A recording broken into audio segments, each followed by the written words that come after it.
Bismillahirrahmanirrahim. Assalamualaikum warahmatullahi wabarakatuh. Di sini saya akan menjelaskan tentang OSI layar untuk memenuhi tugas mata kuliah jaringan komputer. Sebelumnya perkenalkan, nama saya Muhammad Ibnu Nabila dengan nomor induk mahasiswa 311910710 kelas 19 DI E2. Latar belakang dari OSI layar.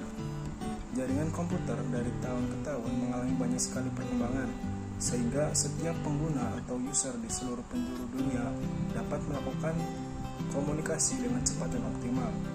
Untuk saat ini telah ada standarisasi khusus untuk penggunaan jaringan komputer sebagai alat komunikasi yang melalui OSI layar. Nah, apa sih OSI layar itu sendiri? Nah, untuk penjelasannya itu sebagai berikut. Secara definisi, dibutuhkan standar khusus untuk memungkinkan komunikasi dapat terjalin secara menyeluruh.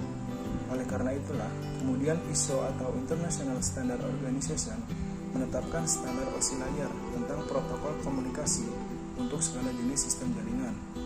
Dari sini dapat disimpulkan bahwa OSI layar adalah sebuah konsep yang memungkinkan pertukaran informasi terjadi antara berbagai jenis sistem komunikasi komputer dengan menggunakan protokol standar, yaitu TCP ataupun IP. Protokol sendiri merupakan format aturan tentang proses pertukaran informasi antar komputer menggunakan TCP atau Transmission Control Protocol dan IP Internet Protocol.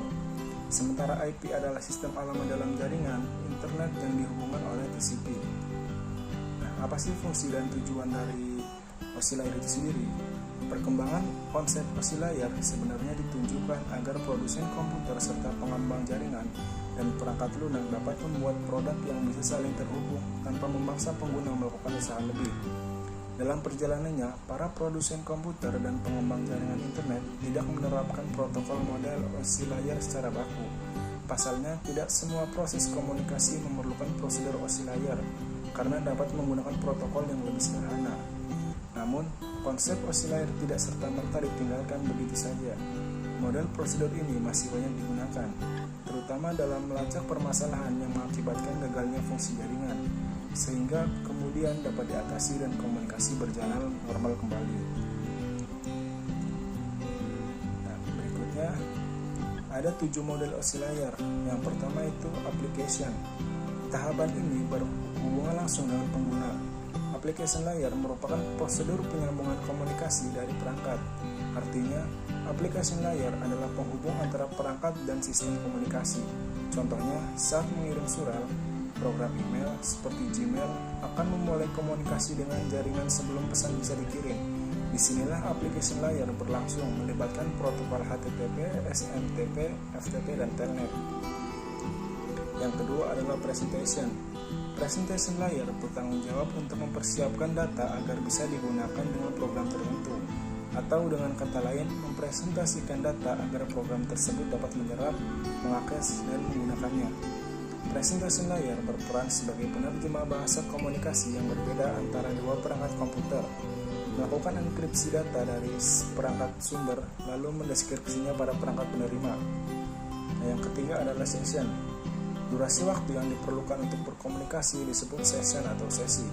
Lapisan ini bertanggung jawab untuk membuka jaringan dalam durasi waktu yang cukup agar pertukaran data berjalan dengan baik. Session layer mengirimkan data melalui pos-pos. Contohnya, untuk mengirim 100 data, session layer bisa mengatur penempatan pos setiap 10. Jika setelah mencapai 50 tiba-tiba jaringan putus, maka pengiriman data bisa diulangi dari proses terakhir. Nah, yang keempat ada transport. Transport layer berperan sebagai penanggung jawab kiriman pesan antara dua perangkat, mengambil data dari layer sebelumnya dan meneruskannya ke lapisan berikutnya, sekaligus memastikan bahwa data tersampaikan dengan baik. Lapisan ini juga bertanggung jawab mengendalikan alur komunikasi antara dua perangkat yang kecepatan internetnya berbeda agar dapat saling mengoptimalkan. Juga memastikan data tersampaikan secara lengkap dan meminta kiriman ulang jika gagal. Yang kelima ada network. Network layer bertugas untuk memberikan jalur sebagai fasilitas bagi proses pertukaran informasi antara dua jaringan berbeda. Network layer tidak diperlukan pada komunikasi perangkat di jaringan yang sama. Network layer mencari jalur komunikasi terbaik antar jaringan atau rutin.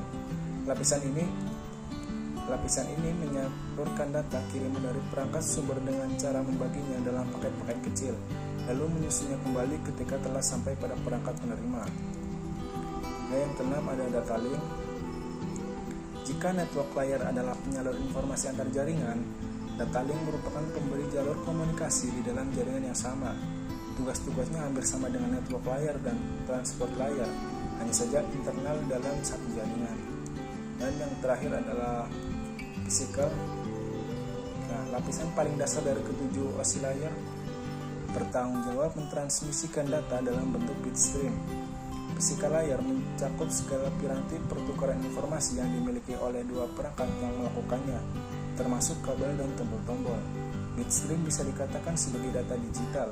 Bentuknya tak kasat mata dan berurutan melalui alur tertentu yang bisa ditransmisikan melalui media fisik. Contoh data digital seperti tegangan listrik, frekuensi radio, frekuensi internet, cahaya, dan lain-lain. Ya, tadi itu 7 model OSI layer. Untuk kesimpulan dari OSI layer sendiri itu adalah model referensi yang dikembangkan untuk menciptakan sebuah kerangka yang bersifat konseptual. OSI layer juga memiliki 7 model layar yang terdiri atas application, presentation, session, transport, network, data link, dan physical layer. Untuk setiap level mempunyai peran dan fungsinya masing-masing. Dengan cara kerja pengiriman dari setiap model dilakukan secara berurutan. Ya, mungkin itu saja yang bisa saya sampaikan. Kurang lebihnya saya mohon maaf. Wassalamualaikum warahmatullahi wabarakatuh.